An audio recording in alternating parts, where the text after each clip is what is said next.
Good morning, everyone. My name is Margaret Brigley, and I am the CEO and partner at Narrative Research. And with me today is Lynn Gillis. Lynn's one of our senior consultants, and the two of us had the pleasure of working with ACAT on this important project. So we're thrilled to be here to share the results with you. I do, though, before we begin, just want to provide a bit of context for this study and why this study was done. All of you are well aware that tourism is a key driver and a vital component of economic growth in Atlantic Canada. And our region, like many others, was profoundly impacted by the COVID-19 pandemic. That's especially the case with the tourism sector. So, with the pandemic having reached the end of its third year, there was interest in finding out how travel habits may be impacted going forward and how our norms may change. So, this study was undertaken. I will mention before we begin that this project has been made possible through funding provided by the Atlantic Canada Agreement on Tourism, or ACAT. And ACAT is a 9-member pan-Atlantic initiative that's comprised of the Atlantic Canada Opportunities Agency, or ACOA, the 4 Atlantic Canada Tourism Industry Associations, and the 4 provincial departments responsible for tourism. So with that said, what I'd like to do is today share some results with you. There is much information that I'll be sharing with you. I will ask 2 things. If you have questions, we would be happy to hear them. I'd ask if you could jot them down or put them in the chat. And at the end of the presentation, we will answer any questions you might have. And the other thing, it looks like everyone has, but if you could keep your line muted during the presentation just to avoid any background noise interruption. So just to begin, I'd like to share with you a little bit of detail on the methodology. This was an online survey, and it was a survey that looked at 2 specific audiences, again, focusing on the U.S. consumer study. The audience included travelers from the Mid-Atlantic, and when I say Mid-Atlantic, I'm thinking specifically New York, New Jersey, Pennsylvania, and Vermont and Rhode Island, and then also the New England, which is Maine, Massachusetts, New Hampshire, Connecticut. So that area. I realize that you will have other targets or audiences outside these areas, but those were the audiences for this study. We surveyed 2,402 travelers, and it was an even split between Mid-Atlantic and New England travelers. And as I mentioned, this was the end of the third year. The data collection was a very specific time during the latter part of the summer, where we surveyed from July 25th to August 1st. On average, the survey took 22 minutes to complete. So there was a fair bit that this survey included. There were several objectives that we were looking to accomplish, and 3 primary objectives were to gain a better understanding of what factors impact the way that Americans travel. This is especially important to understand, again, post-pandemic. We wanted also to gain insight on how these factors may continue to impact travel intentions and behaviors, and also choices of destinations over the short term. And finally, we wanted to assess visitor market potential for each of these 2 regions, namely the Mid-Atlantic and New England. I will say another objective, a secondary objective, was really to explore destination appeal and reaction to the 4 Atlantic provinces, and we provided an ad campaign for each province. So today I'll be sharing with you the results for the New Brunswick ad campaign. Now, I mentioned this study was with travelers. This study actually was something, we didn't set quotas for certain ages. What we did, though, is make sure that people had to pre-qualify to complete this. To qualify, they had to all hold a valid passport. In essence, they had to be someone that could travel to Canada if they chose. And secondly, they had to have taken at least one vacation trip of at least 2 nights outside their home state during the past 3 years, with at least one night spent in paid accommodation. So, not solely going to a cottage or to just visit family. So again, they had that past experience, or they had to have definite plans to take such a trip over the next year. So we wanted to make sure that these were people that actually could come here to Canada. As I mentioned, no quotas were put in place for age, gender, or within region. We wanted them to be people that could come here. So what I'm going to talk today about are high-level results that addresses things like travel activities, what factors impact their destination choice, travel intentions, their travel planning, and then reactions to the advertising campaign for New Brunswick. And I'll share some high-level thoughts with you at the end as well. I will say throughout the discussion, Lynn may be interjecting just to provide a little bit further detail in some of the areas as we walk through these results. So let's start by talking about travel activities. What we saw is of the 2,400 visitors that were surveyed, nearly all of the US travelers surveyed had taken a recent out-of-state vacation. While the numbers of separate vacation trips recently taken varied across demographics, on average, we saw that travelers took about 4 to 5 trips over the past 3 years. And interestingly, and perhaps not surprisingly, as household income goes up, so too does the likelihood of having taken more trips than the 4 to 5. Now, we wanted to understand what kind of trips are they taking. And what we see is that domestic travel is most common among US travelers, perhaps not surprisingly. In fact, if you look at the top destinations traveled in recent years, you can see 3/4 say within the United States. Almost 3 in 10 said the Caribbean or Bermuda. 1/4 say Canada. 2 in 10 Europe, and 14% Mexico. If we look just at those 3/4 who said within the United States, it's interesting to look at where they're going. Of those who traveled within the United States, we see that for the most part, they're staying pretty close to home. You can see New York, Maine, New Hampshire, New Jersey, Massachusetts are all named as top destinations. And the only two, I'll say, outliers there in terms of the key destinations is Florida and California. But Florida is by far the #1 destination where they're going. And interestingly, I think if we look at age here, it's interesting that older travelers are more likely to stay within those destinations. For Canada as well, men were more likely than women to report having had a recent visit to Canada.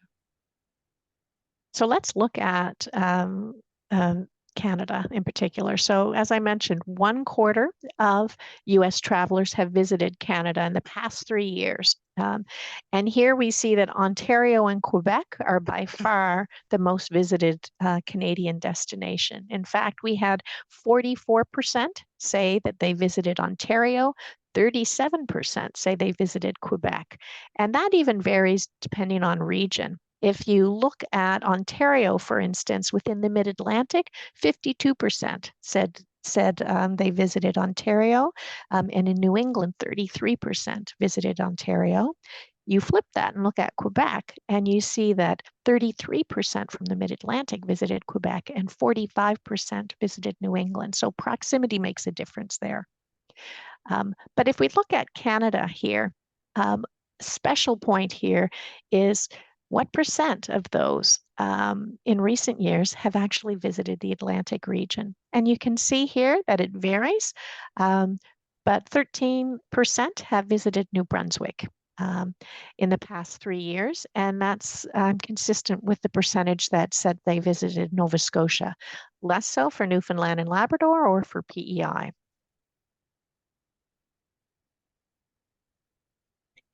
Now, while Ontario and Quebec, again, as I've mentioned, are the most common provinces that US travelers have visited, what we see is there's a notable minority who have visited Atlantic Canada ever. So aside from the 3 years, we wanted to know, have you ever come to Atlantic Canada? And here you can see that that percentage, I mean, keep in mind I'd mentioned 13% in the last 3 years. If we say, have they ever, suddenly 23%. So not quite double, but almost one quarter have visited New Brunswick. Of all of the four Atlantic provinces, the likelihood is most likely in Nova Scotia to have visited. And these results are generally consistent, regardless of whether it's Mid-Atlantic or New England. An important point here, though, is among non-visitors, those who have never visited Atlantic Canada, um, most of them have heard, or a large portion of them have heard of each Atlantic province. And that varies from 47% to 63%, depending on the province. Now, we were especially interested in understanding to what extent they are aware or familiar of each of the destinations um, within Canada. So we looked at it by province and we said, are you aware of this province and how familiar are you familiar with it? And what we see is, not surprisingly, that awareness and familiarity is strongest for Ontario and Quebec. Not surprising since they're very close to that, but they also are more likely to have traveled there. But we see the bulk of US travelers are aware of each Atlantic Canadian province, and awareness and familiarity is highest for Nova Scotia. So look at New Brunswick figures there. 62% told us that they are aware of New Brunswick, and 32% said they are familiar with.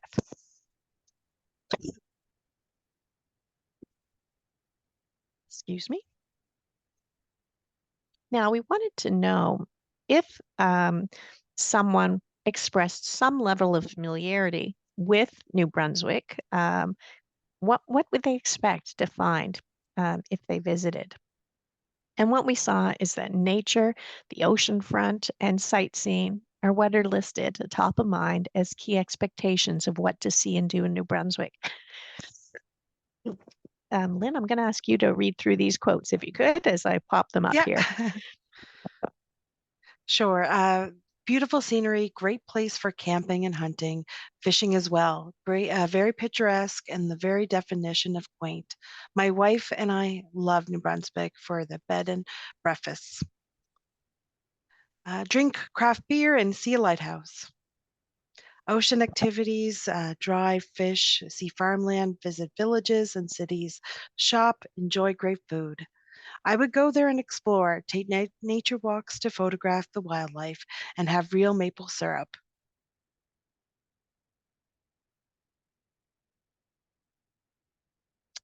Visit the highest tide area to see the rock formations, visit other national parks for hiking and picnics, stay in Moncton, go on a food tour, and eat lobster. Spend a lot of time outdoors doing activities such as boating, hiking, fishing, and skiing. Excellent. Thank you. And apologies for that coughing fit. Thanks for the coverage there, Lynn. One of the things that we asked about is what's important for you? How important are various factors important in terms of considering a destination? So we wanted them to consider how they choose a destination, and we provided a list of 25 different items or factors that they might consider. And for each of those items, we said, how important is this? Is it critically important but not critical, not very important, or not at all important to you?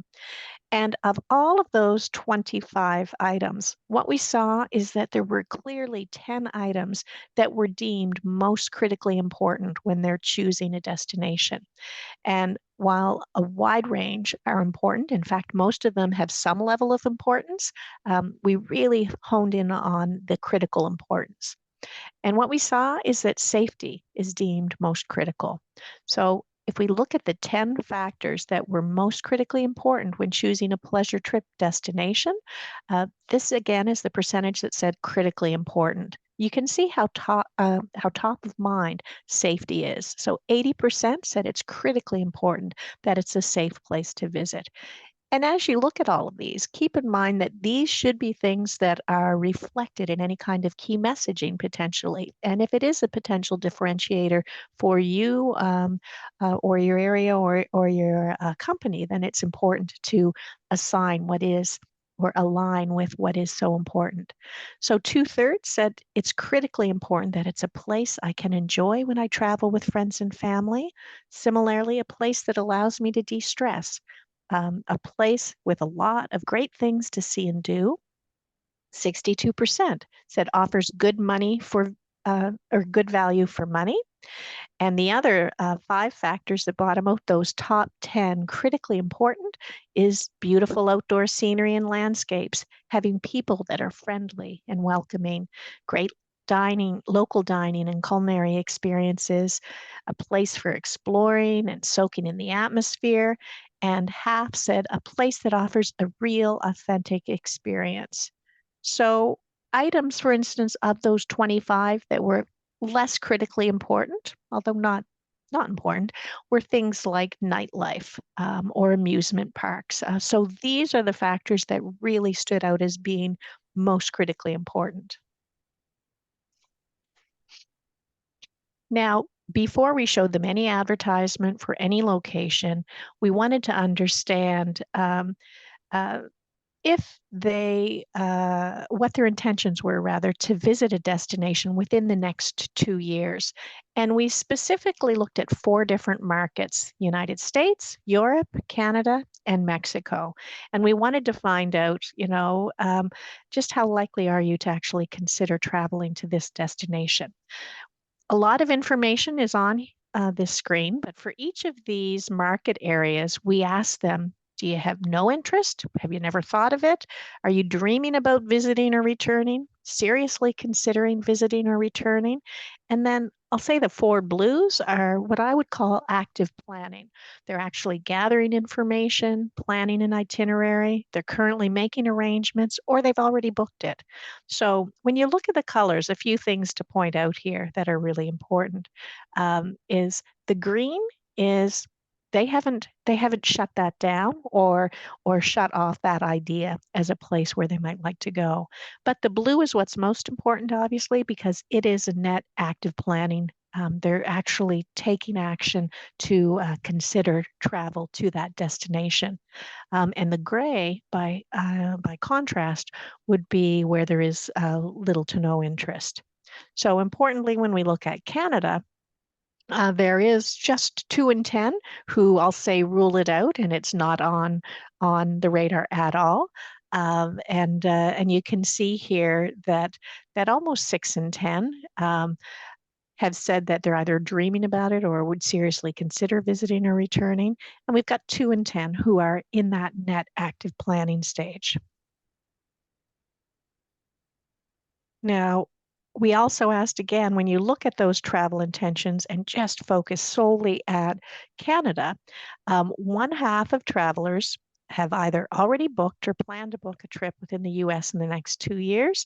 And while they're likely to consider Canada as a vacation destination, you can see here that active planning in the next 2 years is less so than particularly within the United States. However, when we looked at all of those, those who are basically open to or thinking about it to some extent, we wanted to know what's the likelihood that you're actually going to visit each Atlantic province. And here, when we look at all of those areas shaded in blue, the percent likely to take a visit to each Atlantic province varies. You can see that the highest number is with Nova Scotia at 2 in 10, but 11% have said that they're likely to visit New Brunswick within the next 2 years. When we asked everybody, the total sample across markets, if they'd likely consider visiting Atlantic Canada the region in the next 2 years, most actually said they would. Um, and 63%, again, this is not based on how likely are you to visit this one spot, but it was more so asked generally. 63% told us that they would consider at least one Atlantic Canada province in the next 2 years. Um, and that varies depending on the number of provinces, obviously, that they would see. It's interesting. Of those, 15% said they'd likely go to one Atlantic province, 17% likely go to two, 13% would likely go to three, and 2 and 10 said they'd likely go to all four Atlantic provinces. Now, when I saw that, that suggests to me perhaps a lack of familiarity or understanding just how realistic it would be to visit all four destinations within Atlantic Canada, but that's what they told us.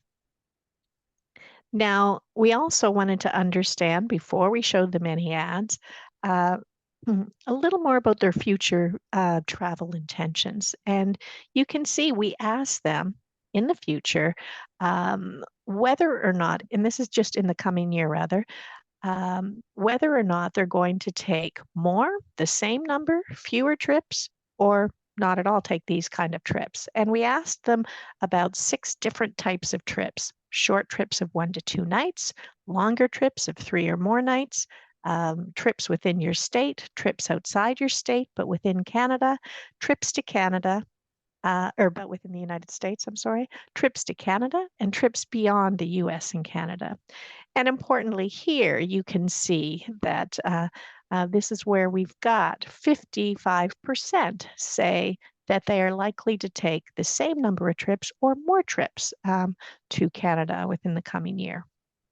Those with higher incomes as well are more likely to indicate that they'll be taking more trips to Canada in the next year. We asked them as well, assuming you had a choice of visiting 3 different destinations, namely Atlantic Canada, Mid-Atlantic, or New England, but you could only choose one of them, which would you choose? And this is interesting because what we saw is that Atlantic Canada and New England are equally preferred regional destinations. So again, if they could only choose one, you can see 37% said I'd go to New England, 36% said Atlantic Canada, and 18% said the Mid-Atlantic. We wanted to understand why those that chose Atlantic Canada, that 36%, why would they prefer Atlantic Canada of that? And what we heard is, interestingly, they've just never been. They want to go somewhere new or somewhere away from home. And they're really familiar with those other regions. I've heard good things. I want to visit more interesting region, scenery, nature, wildlife. I like the area. I enjoyed previous visitors or visits. But most importantly, again, I want to go someplace new. And again, that's an important consideration when we think about the promise that we might be able to make to those in the Mid-Atlantic or in the New England area.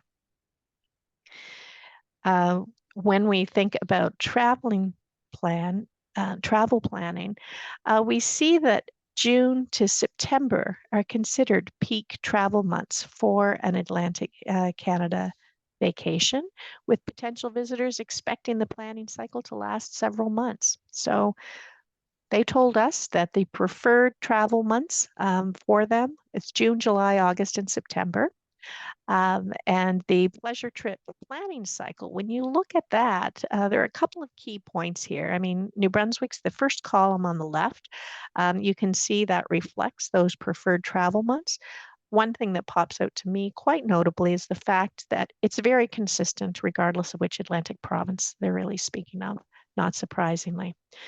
But an important point here is when you look at the average number of months to plan or research a trip and to book a trip, uh, on average, it takes for those likely to consider New Brunswick 4.5 months to plan or research, and 3 to 4 months to book before they're booking. So that's really important, obviously, as you're planning a media buy. If you think about that planning time frame, if they're thinking about it 4 to 5 months ahead, but they're going to actually start booking 3 to 4 months ahead.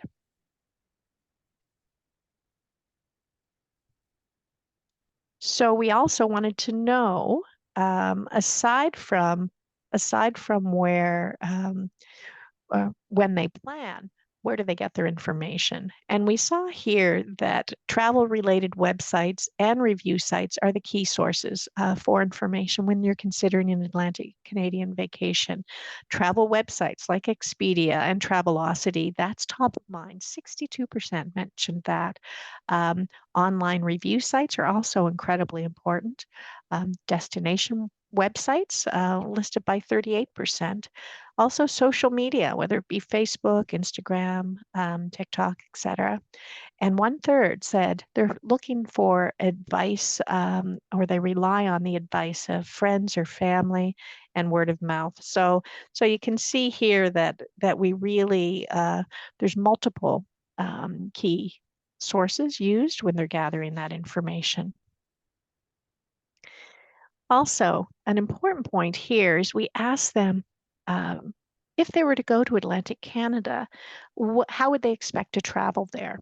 And we saw that air travel is the most common anticipated mode of transportation to Atlantic Canada for vacation. And you can see here when you look by numbers, by province rather, um, the percentage of car travel for New England is higher from those in New England than from the mid-Atlantic, as you would expect, a little closer, but 38%. But I was really perhaps surprised and recognize that this is a challenge for the region if Americans generally think that the mode of travel that they'd prefer to get to Atlantic Canada is by air, because within the region, we're certainly faced with some real access issues from air for visitors. So regardless of which Atlantic province they intend to visit, the majority told us that they would use a travel agent or a tour operator, and this could just be online assistance too, to assist with their planning. So between 55% and 59% of those who told us they're likely to consider Atlantic Canada in the next 2 years, they told us they'd get some kind of assistance to assist their booking. And when we asked what they'd use that travel agent or tour operator to assist with. It's booking air transportation, asking for recommendations. Not surprising given how important that recommendation or referral was, booking the accommodation or booking a complete package.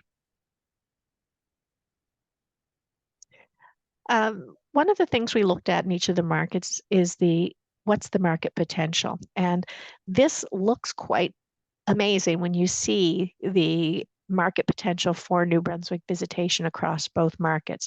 What we looked at here is the responses that they gave us to the percent that had visited in the past 3 years, the percent who told us they plan to visit in the next 2 years, and whether or not they'd actually consider it in the future. Importantly, we extrapolated that to the actual population figures in each of those markets, Mid-Atlantic and New England, to see what the potential visitor base might be of folks who may have some predisposition or interest in visiting New Brunswick. So you can see here a couple of points. I mean, obviously there's notable market potential. This would be on the optimistic, the high end, no doubt, but when we see the numbers, but importantly, also, when you look at the total number of potential visits, you can see that the Mid-Atlantic is a much larger market, obviously, given the difference in their population size. Then we talked about ads. So we wanted to understand whether they had actually seen ads in the past and what they thought of the ads. And to begin, we asked them whether or not they recalled seeing advertising for Atlantic Canada. And we saw that exposure to advertising for our region is quite high. 56% of those in the mid-Atlantic said that they recall tourism-related ads. And that varies depending on the province. But in New Brunswick, it was 44% who recalled seeing campaign. In New England, it's slightly lower, 37%. And that's also the case overall in Atlantic Canada at 48% versus 56. So this is likely reflected of a media buy where ads were run. We also asked them where they are seeing the advertisement, and we see a variety of advertising mediums. Excuse me. I was going excuse me. 2 in 10 mentioned TV. A similar percent mentioned social media, and 2 in 10 say generally they see the ads online. So mixed modes, which again highlights the importance of not putting all your advertising dollars in just one medium. So we shared with them a short video and some print static imagery of advertisements for New Brunswick. And we saw that the ads were generally considered appealing and motivating. In fact, when we looked at the ads, 69% told us that the ads were appealing to them, and 6 in 10 said they motivate them to actually travel to New Brunswick. We asked them to tell us to what extent they agree or disagree with 4 key statements about the ad campaign, and we see that the New Brunswick ads left an impression that New Brunswick is a friendly and a welcoming destination. 3/4 said it makes New Brunswick feel like a friendly and welcoming destination, and remember that aligns with one of those critically important factors that they're looking for. 63% said it includes things of interest to me. 6 in 10 said it makes them want to find out more about New Brunswick. And a similar percent said it makes the destination look like it would be a unique vacation experience. Importantly, we see that the advertising positively influences travel intentions to New Brunswick. 38% after they saw the ads said they're likely to take or consider a pleasure trip to New Brunswick after they saw those ads. That versus 11% that they told us before they actually saw the ads. So it's great to see that there was such a positive influence. Overall, we saw that exposure positively impacts the likelihood to visit Atlantic Canada. So after seeing all of the ads for all 4 Atlantic provinces, 68% of US travelers said that they had some likelihood of traveling to at least one Atlantic Canada province. This is not folks who necessarily had expressed likelihood before. So this is showing everybody the ads. So it does make a positive impression. And that versus 63, that's compared to 63% who expressed some likelihood beforehand. Again, we've got, if we look at the percentage likely to go to one Atlantic province, 14%, 18% 2 Atlantic provinces, 12% 3 Atlantic provinces, and 24%, 1/4 of them say that they're going to go to all 4 Atlantic provinces. Again, this is everyone, regardless of whether they had any familiarity or awareness. So all of that said, looking forward, when we consider the results overall, and keep in mind that what you've seen today is really the tip of the iceberg in terms of all of the data that was collected for this study, just the highlights. But there are a number of points that I'd like to really flag for your attention. The first one is that US travelers, they're open to a wide variety of destination choices. There's no question they like to stay home, but they are open to that, and going outside, and Atlantic Canada definitely holds appeal to many. We see that proximity plays a key role in destination choice. And we saw that even when they consider where they're traveling within the United States. So proximity makes a difference. The likelihood to visit New Brunswick specifically, or the interest, is greatest among the region that is closest. We also saw that past experience in Atlantic Canada clearly impacts travel intentions. Those who have been before express a greater likelihood to come back. And that's just a way to, an important point, I guess, in looking at your past visitors and how you can remind them to come back and remind them of the experience that they had. But we did see clearly that Atlantic Canada faces tough competition when they're looking at the US market. They are definitely predisposed to staying local. Within Canada, they're also more inclined to visit either Ontario or Quebec. So there's a lot of competition. Um, we see that future campaign efforts should focus on media buys in the early winter and spring months. So considering that planning cycle, the media buy needs to reflect when they're actually going to start considering their next travel, and especially before or during the planning cycle. And differentiation. If you go back to the comments that I mentioned earlier when they said, why would I consider Atlantic Canada over New England or other areas close to home? They want to go somewhere that's different for them. They want to experience something they haven't before. So differentiation while considering affordability. Remember, 62% said it's critically important that it's offering good value for their money. That will play a key role in encouraging US travelers to select an Atlantic Canada pleasure trip over other destinations.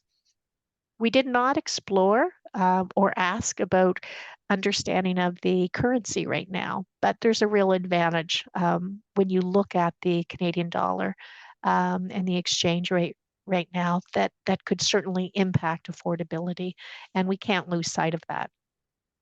And finally, as I mentioned when I shared the remarks on the preferred mode to travel, air travel is important to them.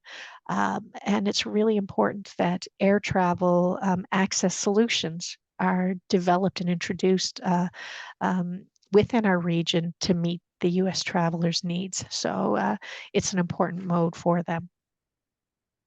So those are results at a very high level. We'd now like to open it up for any questions anyone might have.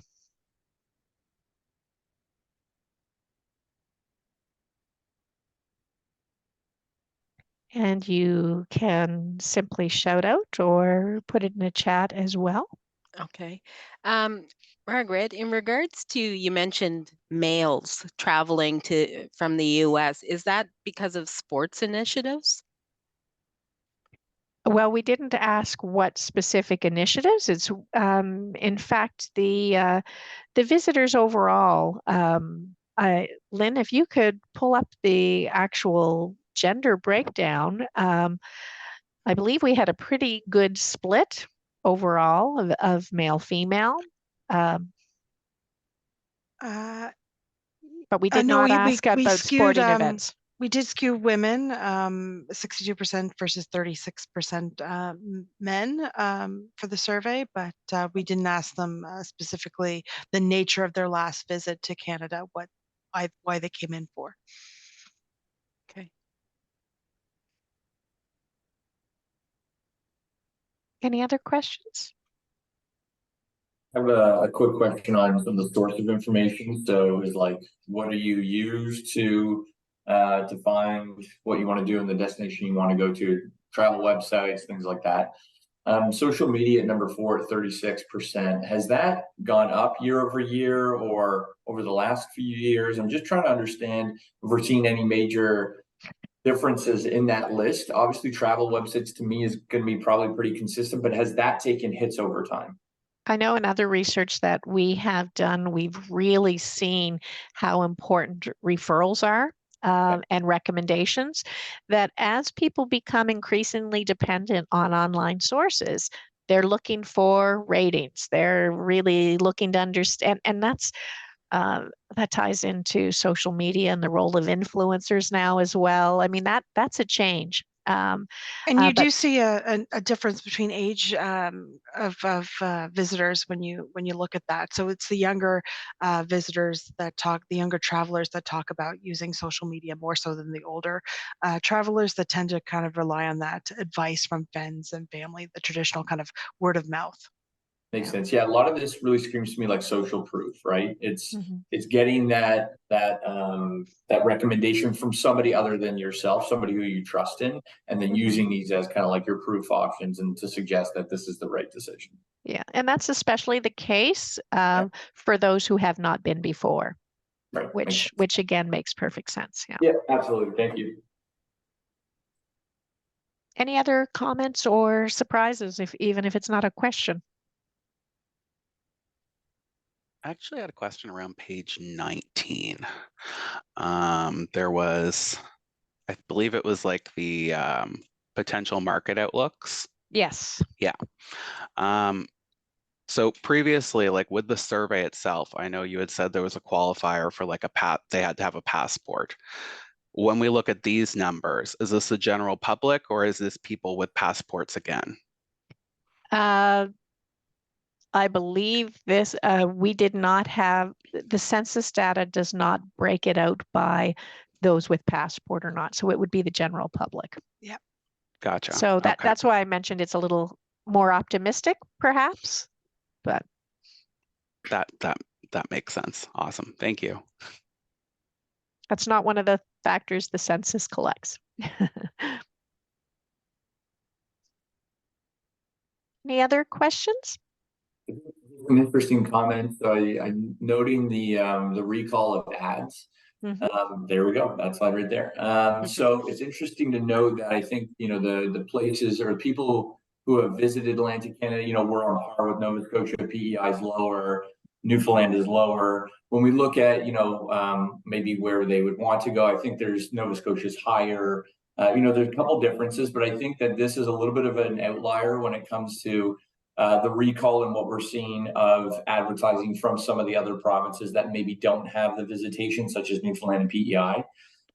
So either this suggests to me that they're spending a ton more, but not seeing the effect of that in terms of their travel, or their advertising is standing in. I don't know which one it is. I'm assuming it's the first, but it's just something interesting to note that we are lower on this list, but that we are still retaining a lot of the potential travel that's coming.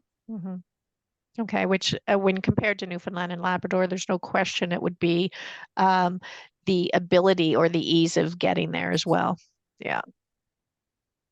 And air is an especially bigger, challenge for Newfoundland and Labrador, obviously. Yep. A quick question around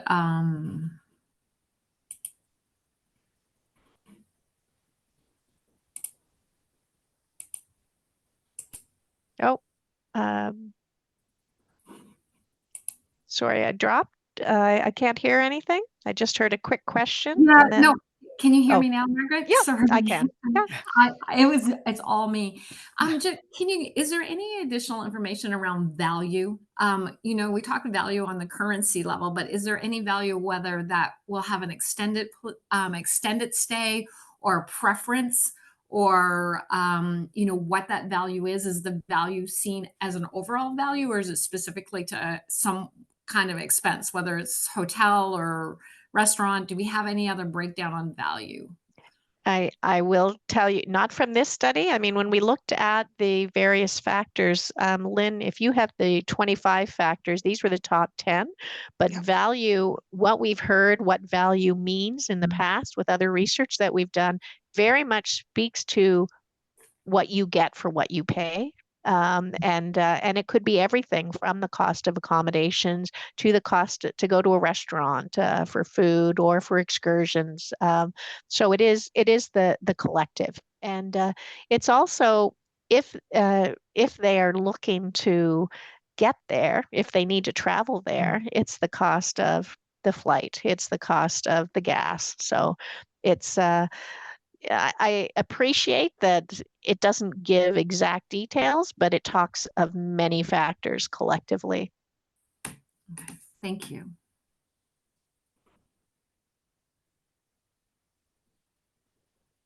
Any other questions or comments? I have one question on the value again. I apologize. So, Yeah, sure. so the consumer themselves, again, because I go back to like a cruise consumer, right? If you take a Carnival or you take Norwegian, right, you're more of a value because you're valued consumer. I just want to make sure when they see it as a value, it's not discriminating amongst the consumer choice that they're a value consumer versus a high-end customer, right? So Yeah, even no. high end to not a high-end customer would still see it as a value. So Yes. okay. Yeah. And importantly, the previous version of this study, pre-pandemic, had collected or put in quotas by segment. This survey did not. So we did not say you had to be within certain segments of travelers. This was really based on, are you able to travel? Do you have that passport? And do you have an interest and a likelihood of actually taking a trip outside of your home state? So it was actually much broader. To your point, it's not looking at those high value consumers or specific segments of travelers. Okay. Thank you.